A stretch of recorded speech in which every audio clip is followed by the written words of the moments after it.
Hello students, आज इस video में हम लोग आरसीसी सब्जेक्ट के एक topic design of one way slab को पढ़ेंगे। यानी कि इस वीडियो में हम लोग वन वे स्लैब की डिज़ाइनिंग लिमिट स्टेट मेथड द्वारा कैसे की जाती है इसके बारे में पढ़ेंगे। वन वे स्लैब को पढ़ने से पहले हमें समझना चाहिए कि डिज़ाइनिंग होती क्या है। सबसे पहला हमें टॉपिक समझना चाहिए हमें डिज़ाइनिंग क्या होती है। डिज़ाइन का मतलब होता है हमें जो ऑब्जेक्ट बनाना है या जो मेंबर बनाना है उसकी दो चीज़ें पता हो। तो हमें क्रॉस सेक्शन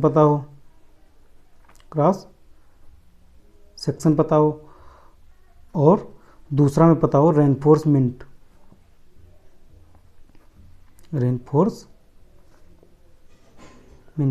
इसका मतलब है कि जो हम स्लैब बना रहे हैं उस स्लैब की क्रॉस सेक्शन क्या होगा और उसका रेनफोर्समेंट क्या होगा। क्रॉस सेक्शन मतलब हमारा है कि उसमें साइज में दिए से 6x4 है मीटर में है, या 5x3 मीटर है, यानी रूम का साइज में दिया होगा वही साइज हमारा स्लैब हो जाएगा। लेकिन उसकी गहराई क्या होगी वो हमें क्लियर करनी होगी। तो पहली चीज़ तो ये, अगर स्लैब की डिजाइनिंग कर रहे हो तो एक तो हमें स्लैब की गहराई निकालनी है जो क्रॉस सेक्शन के अंदर आ जाएगी। दूसरा रेनफोर्समेंट निकालना है, उसमें रेनफोर्समेंट कितना होगा, यानी कि स्टील की मात्रा उसके अंदर कितनी डाली जाएगी।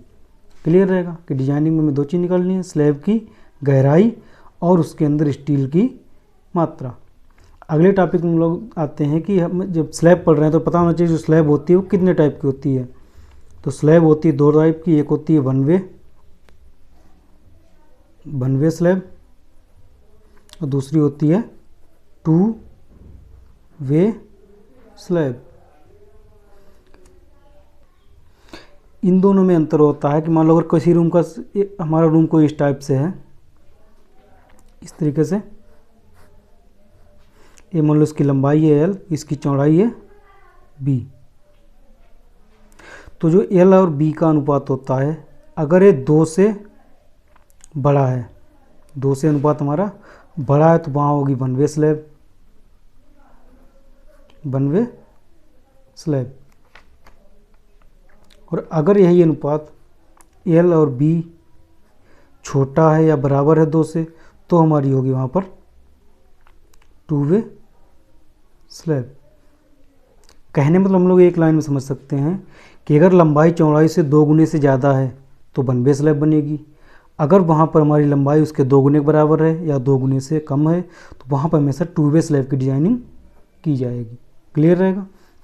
अब हम लोग एग्जांपल लेते हैं कि कोई हमारा रूम है 9x4 मीटर, तो यहाँ पर 4 है, इसका 4 दूनी 8 से ज़्यादा है तो इसका मतलब यहाँ पर वन वे स्लैब बनेगी। अगर एक रूम है 5x4 मीटर, तो इन दोनों का अनुपात, चौड़ाई लंबाई का अनुपात 2 से कम होगा तो यहाँ पर हमारी टू वे स्लैब बनेगी। क्लियर रहेगा कि अगर लंबाई चौड़ाई का अनुपात 2 से ज़्यादा तो वन वे, अगर 2 या 2 से कम है तो टू वे स्लैब बनेगी।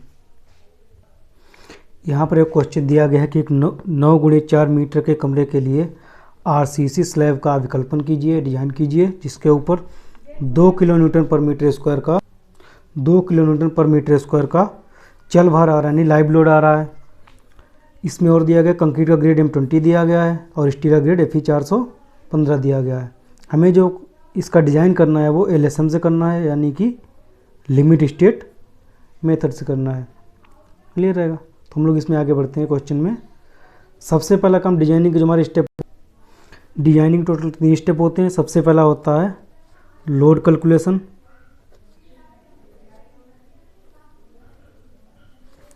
सेकंड होता है क्रॉस सेक्शन एंड रेनफोर्समेंट,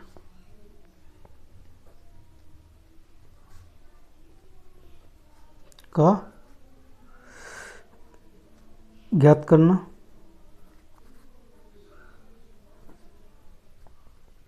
और थर्ड पे आता है चेक। यानी कोई भी डिजाइन हमें करना हो सबसे पहले उसमें लोड ज्ञात करेंगे, कौन कौन से लोड आ रहे हैं। इसके बाद सेकंड नंबर पे क्रॉस सेक्शन यानी कि उसका साइज ज्ञात करेंगे, उसमें रेनफोर्समेंट की मात्रा ज्ञात करेंगे, और थर्ड स्टेप में चेक करेंगे कि उसमें वो हमारा सेफ है कि नहीं है।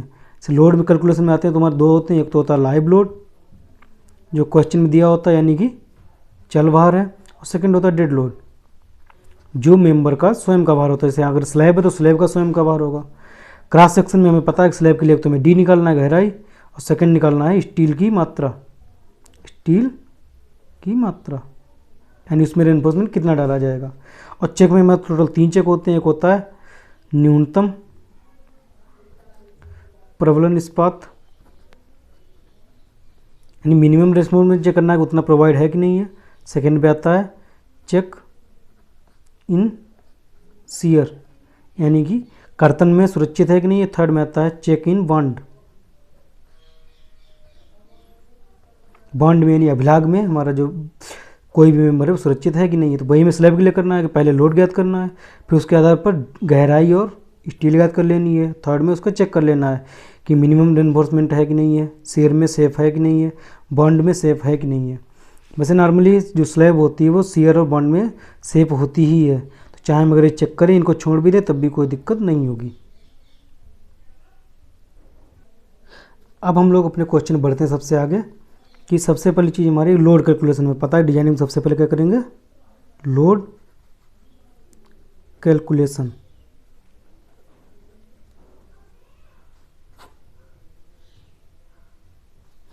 लोड कैलकुलेशन, तो लोड कैलकुलेशन में पता है कि एक तो हमारा लाइव लोड होगा और कितना है 2 किलो न्यूटन पर मीटर स्क्वायर। सेकंड होगा self weight, self weight. Self weight ज्ञात करने के लिए हमें क्या करना होता है कि एक प्रैक्टिकली हम पहले मान लेते हैं कि बीम की गहराई जो भी मेंबर में जिसकी डिजाइनिंग करनी है उसका साइज अपने मन से मान लेते हैं कुछ भी, उसके लिए कोई नियम होते हैं उनके आधार मान लेंगे, बाद में उसे चेक कर लेंगे कि वो सही है या नहीं है। तो यहाँ पर स्लैब के लिए हमारा एक नियम होता है, एक होता है L/D सूत्र, या लिख लेते हैं विक्षेप सूत्र से। विक्षेप सूत्र मतलब होता है हमारे स्पेन कैपिटल में बटे में इफेक्टिव डेप्थ यानी प्रभावी गहराई बराबर हमारा होता है 30 वन वे स्लैब के लिए। यहाँ पे इसका इफेक्टिव स्पेन 4 मीटर दिया गया था, सॉरी क्लियर स्पेन तो 4000 हो गया mm में, बटे में हो गया D बराबर हो गया 30। कैलकुलेट करेंगे हमारा आ जाएगा 133 mm, यानी इफेक्टिव डेप्थ हमारी लगभग इसके आसपास होनी चाहिए। तो हम लोग मान लेते हैं सीधे राउंड फिगर में D बराबर 130 mm। 20 mm कवर ले लेते हैं मानकर, कुल गहराई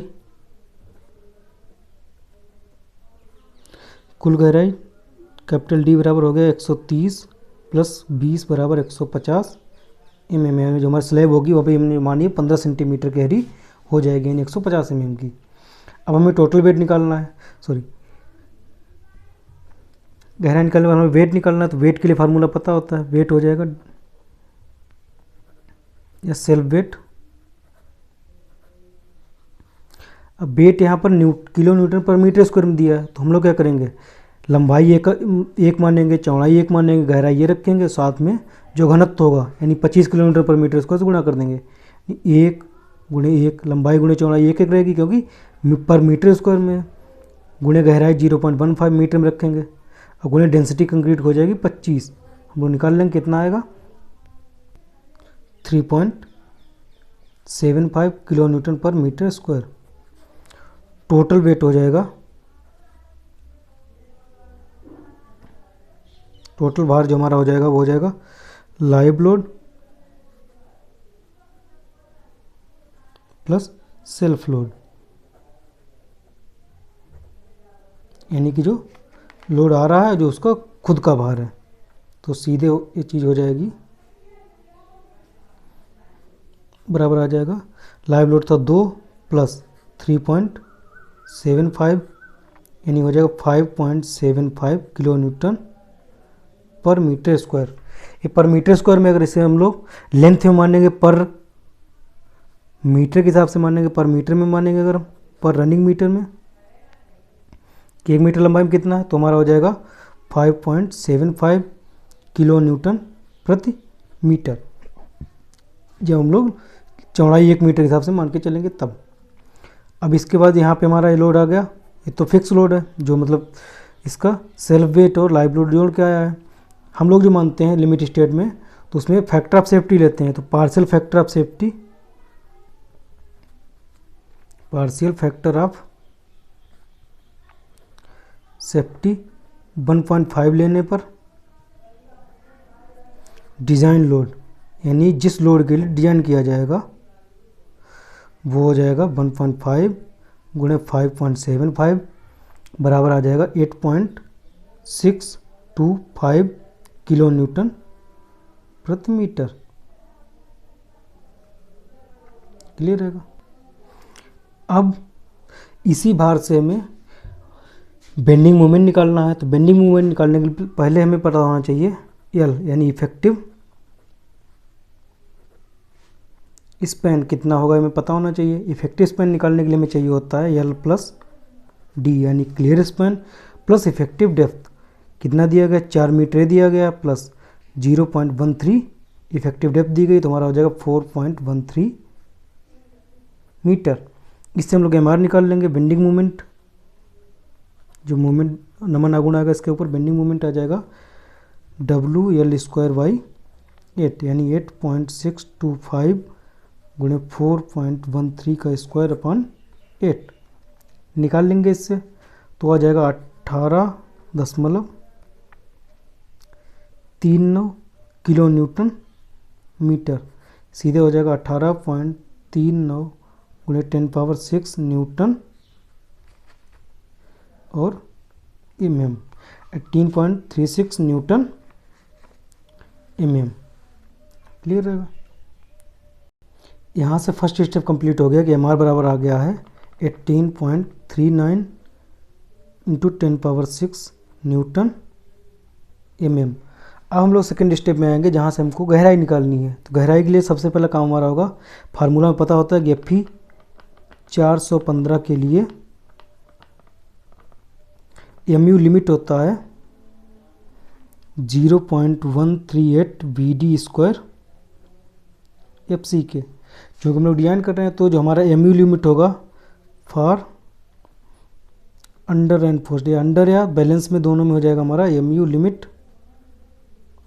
बराबर है MR से 18.39 इंटू 10⁻6 बराबर हो जाएगा 0.138 बीम के लिए हम लोग स्लैब के लिए जो गहराई लेते हैं हम लोग वो हमेशा 1 मीटर मान के लेते हैं, सॉरी चौड़ाई जो हमारी लेते हैं स्लैब के लिए वो 1 मीटर लेते हैं, तो हमारा बी की जगह हो जाएगा 1000 mm, डी सीधा डी ही रहेगा और एफ सी की जगह हो जाएगा M20 के लिए एफ सी की वैल्यू हो जाएगी 20, तो सीधे जो आ जाएगा हमारा यहाँ से D² बराबर आ जाएगा 80 अंडर रूट में 18.39 10⁻6 अपॉन 0.138 इंटू 1000 इंटू 20। पूरा हम लोग सॉल्व आउट कर लेंगे तो आ जाएगा 81.6 mm। चूँकि जो गहराई में प्राप्त हुई है 81.6 mm ये मानी गई गहराई से कम है, यानी कि हमने रिक्वायर्ड तो हमें 81.6 है, हमने ले ली पहले से 130 mm, यानी जितनी चाहिए उससे ज़्यादा ले लिए, तो बीम हमारी स्लैब जो है हमारी वो अपने आप सेफ है। अतः हम लोग लिख सकते हैं सीधे, चूँकि प्राप्त गहराई मानी गई गहराई से कम है, गई गहराई से कम है, अतः स्लैब सुरक्षित है, विक्षेप में रिफ्लेक्शन में सुरक्षित है।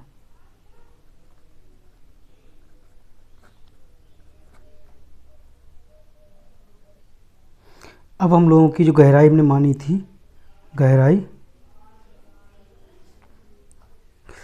D बराबर 130 वो तो क्लियर हो गई है, 130 हो रहेगी, कैपिटल डी हमारी 150 बनी रहेगी, कोई दिक्कत नहीं रहेगी। अब अगली चीज़ में ध्यान रखनी है केवल सीधे कि जो EST की मात्रा है, यानी कि इसमें इस्पात कितना पड़ेगा उसे ज्ञात करना है, तो उसे निकालने के लिए क्या करेंगे सीधे हम लोग, ये पता है कि सीधे Fe बराबर Fe 415 के लिए XU लिमिट बराबर होता है 0.48 D। यहाँ से हम लोग न्यूट्रल एक्सिस गहराई निकाल लेंगे लिमिट वाली कितनी होगी, तो हो जाएगी 0.48 इंटू डी हमारा कितना 130 है, तो यहाँ से इसकी वैल्यू आ जाएगी 62.4 mm एक्स यू लिमिट। चूँकि हमने जो सेक्शन माना है अंडर रेनफोर्स माना है, इसलिए जहाँ पर भी हम लोग एक्स की या न्यूट्रल एक्सिस की हमें ज़रूरत पड़ेगी वहाँ हम लोग ये 62.4 mm की वैल्यू यूज कर सकते हैं। अब सीधे फार्मूला रखते हैं, एम आर बराबर पता है हमें 0.87 F Y A S T और D minus 0.42 X U. X U की वैल्यू हम लोग यही रख देंगे सीधे, बाकी वैल्यू पता है एफ वाई 415 है, डी की वैल्यू पता ही है 130 है, एम आर की वैल्यू पता है, सारी वैल्यू रख देंगे तो हो जाएगा 18.39 10⁻6 बराबर 0.87 इंटू एफ वाई की जगह 415 रहेगा इंटू ए एस टी, ब्रैकेट में एस टी की जगह 130 रहेगा माइनस 0.42 इंटू एक्स यू की जगह रहेगा 62.4।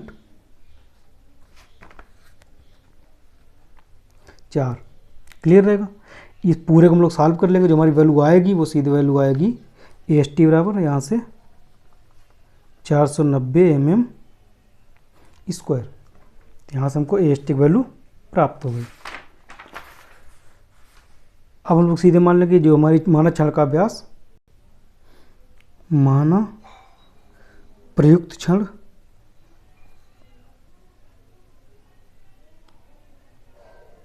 का व्यास 12 mm है, तब AT यानी कि इस क्षण का जो 12 mm क्षण इसका एरिया हो जाएगा हमारा 113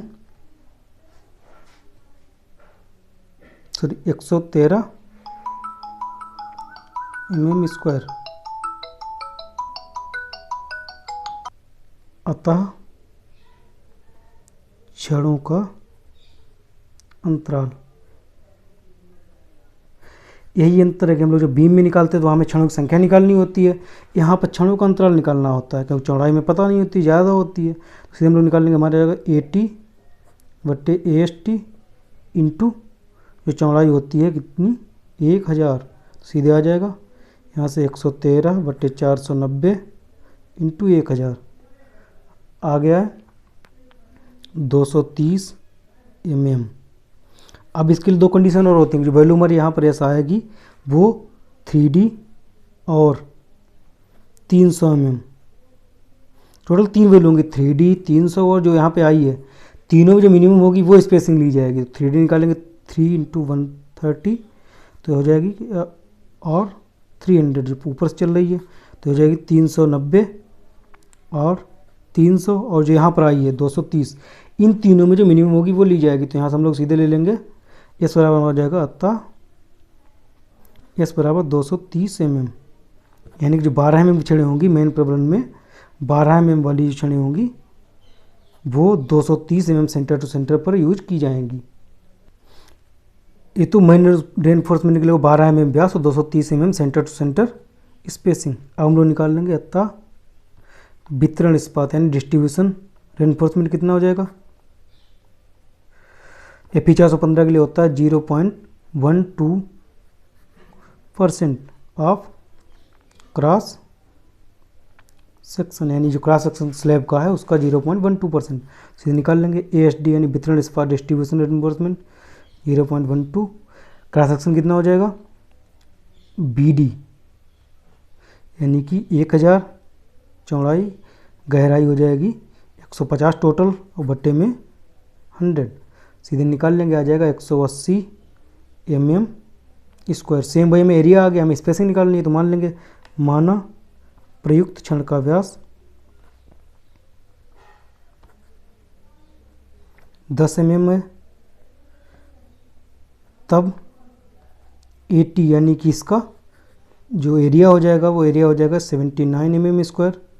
10 mm वाली व्यास का हम लोग स्पेसिंग निकाल लेंगे, स्पेसिंग ये कितनी दूरी पर डाली गई छड़ें जाएगी AT/ASD इंटू 100, सॉरी 1000 क्योंकि चौड़ाई 1000 है तो सीधे निकाल लेंगे कितनी आ जाएगी 79 इंटू 180 और इंटू 1000 जो चौड़ाई है बीम की आ जाएगी यहाँ से 438 mm। इसके लिए कंडीशन होती है 5D और 450 mm, जो तीनों में से कम होगी। 5D मतलब 5 × 130 आर 450, तो ये हो जाएगा कितना 650 आर 450 और तीसरा हो जाएगा 438, तीनों में से मिनिमम हो गया, यानी यही वाला होगा, तो हम लोग लेंगे इसे सीधे ले लेंगे 440 mm, 440 mm। तो यहाँ जो हमारा हो जाएगा वितरण इस्पात हो जाएगा, अतः वितरण इस्पात के रूप में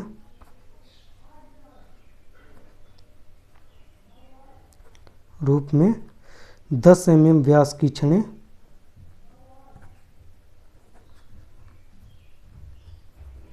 छड़ें 440 mm सेंटर टू सेंटर पर डाली जाएंगी।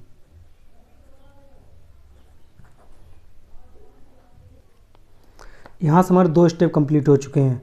लोड हो चुका है, जो हमें गहराई चाहिए थी डी वो मिल चुकी है 150 और स्मॉल डी मिल चुकी है 130 mm। रेनफोर्स में मिल चुका है 12 mm का मैन है, और जो एट द रेट है 230 mm सेंटर टू सेंटर, और 10 mm पे है डिस्ट्रीब्यूशन वाला, ये है मैन टेंसाइल, ये है डिस्ट्रीब्यूशन डिस्टर बार, ये है 10 mm फाई का है, और एट द रेट है 440 mm सेंटर टू सेंटर। तो जो मैंने काम हमारा तो हो चुका है, बीम की डिजाइन गहराई मिल चुकी है, रेनफोर्समेंट मिल चुका है। अब केवल हमारा एक स्टेप बचता है चेक। चेक का पहले हमने बताया कि इसमें 3 चेक होंगे टोटल। पहला होगा मिनिमम रेनफोर्समेंट का, सेकंड चेक हमारा होगा चेक इन शियर, और थर्ड होगा check in development length,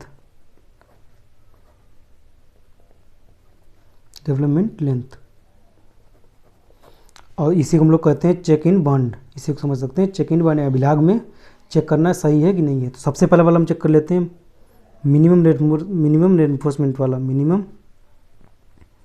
reinforcement formula होता है AT 0.85 BD/FY। तो सीधे हो जाएगा 0.85 इंटू बी की जगह चौड़ाई हो जाएगी 1000 गुणे 130 बटे में फाई हमारा हो जाएगा 415, आ जाएगा 266 mm स्क्वायर। हमने जो ST यूज किया तो कितना किया था 490 mm स्क्वायर। तो चूँकि AT 0 है वो कम है AST से, तो हमारा बीम स्लैब जो है वो सेफ है, यानी कि जो हमारा मिनिमम 266 होना चाहिए था हमने 490 उससे ज़्यादा ही लिया है। क्लियर रहेगा। अब सेकंड चेक आता है हमारा चेक इन शियर। शियर में चेक करने के लिए पहले हम लोग कर्तन बल निकालेंगे। बी बराबर कितना हो जाएगा WL/2। तो W कितना था 8.625 इंटू एल, यहाँ कैपिटल रहेगा यानी 4 बटे में 2, कितना हो जाएगा 17.25 किलो न्यूटन, या हम लोग कह सकते हैं 17,250 न्यूटन। इसे टाउ भी निकाल लेंगे, कितना हो जाएगा B/BD यानी 17,250 न्यूटन में, बटे में बी की जगह 1000 और डी रहेगा 130। कैलकुलेट कर लेंगे, आ जाएगा 0.13 न्यूटन पर mm स्क्वायर। ये तो हो जाएगा टाउ भी। हम लोग इससे निकाल लेंगे पहले निकालेंगे परसेंटेज ऑफ स्टील। स्लैब की अपनी कर्तन सामर्थ्य याद करने के लिए तो परसेंटेज ऑफ स्टील हमारा हो जाएगा यहाँ से AST इंटू 100 बटे BD। AST कितना था 490 इंटू 100 बटे में B था 1000 और D था 130। यहाँ से आएगा ये 0.37%। अब हम लोग टेबल से 0.37% के लिए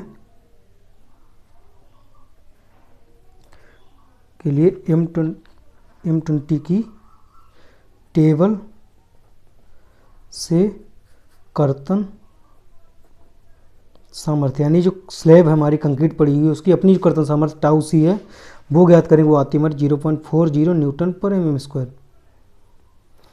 अब चूंकि शेयर, अब जो हमारा शेयर फोर्स उत्पन्न हो रहा है वो हो रहा है 0.13 यानी 0.13 केवल, और जो खंड की सामर्थ्य है वो हमारी है 0.40 यानी 40।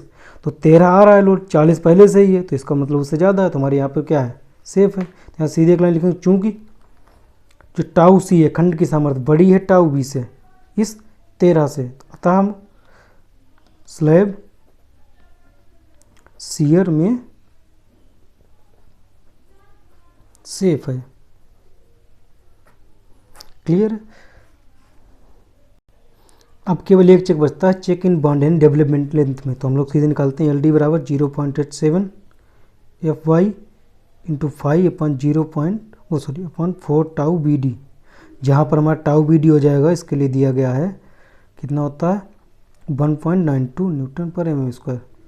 सीधे सारी वैल्यू 0.87 हो जाएगा, FY का 415 हो जाएगा, 5 का 5 रहने देंगे, 1.92 आ जाएगा 47 5।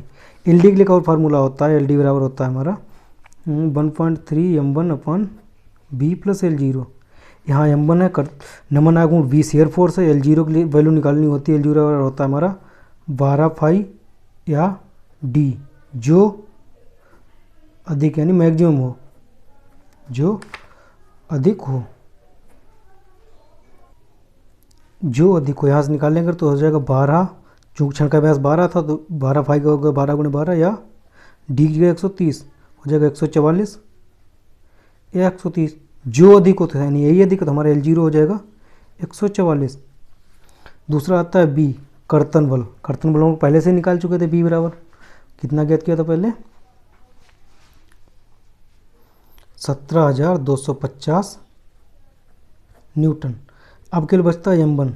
M1 यहाँ पर इसलिए यूज किया गया है, जो हमने MR लिया था, लेकिन अगर स्लैब में अधिकतर ऐसा होता है कि जो बॉन्ड होता है जहाँ पर हमारा सपोर्ट होता है वहाँ पर हम लोग आधी क्षणें कम कर देते हैं, तो उसके लिए हमें क्या करना होगा कि जो इसमें इसका MR दोबारा ज्ञात करना पड़ेगा। इसके लिए फार्मूला होता है MR के लिए 0.87 पता है हमें, FY into AST D minus 0.42 XU।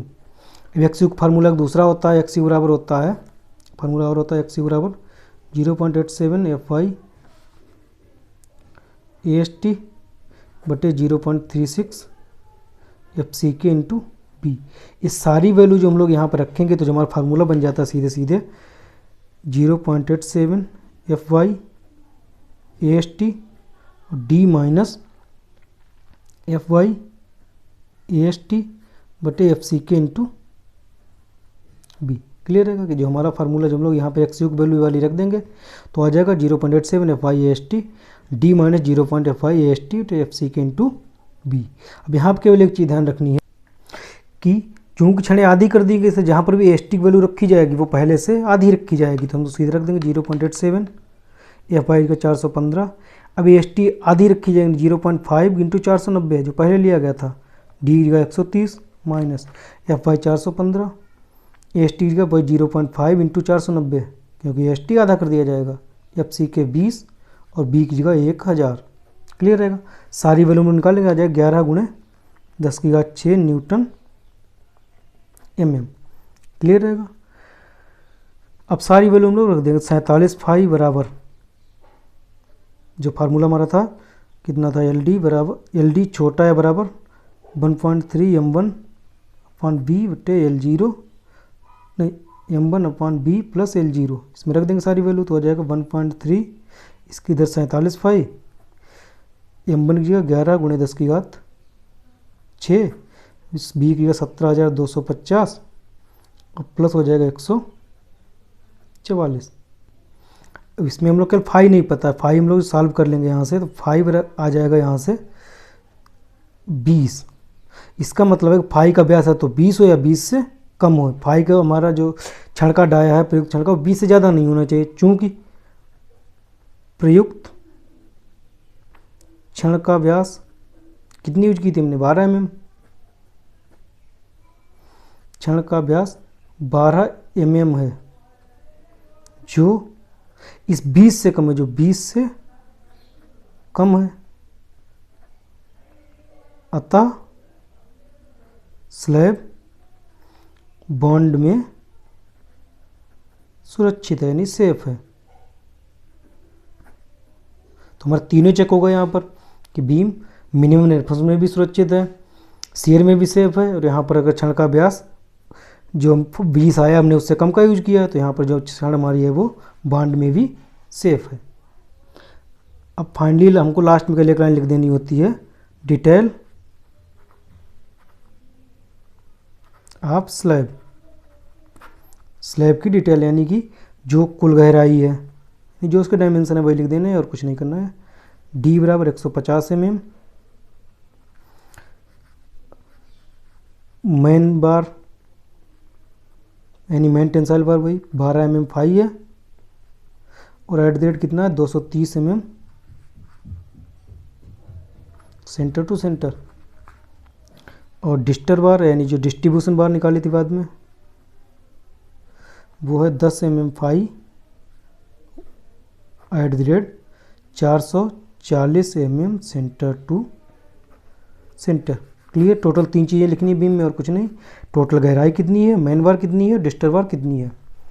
चूँकि हमारा डिजाइनिंग क्वेश्चन थोड़ा लंबा होता है इसलिए वीडियो आज थोड़ा लंबा रहा है, लेकिन अगर हम लोग इसे 1-2 बार वीडियो को सही देख लोगे तो आगे से आप लोगों को किसी भी डिजाइनिंग में, चाहे वो स्लैब की हो, बीम की भी डिजाइनिंग, अगर यही स्टेप फॉलो करोगे तो आसानी से कर सकते हो।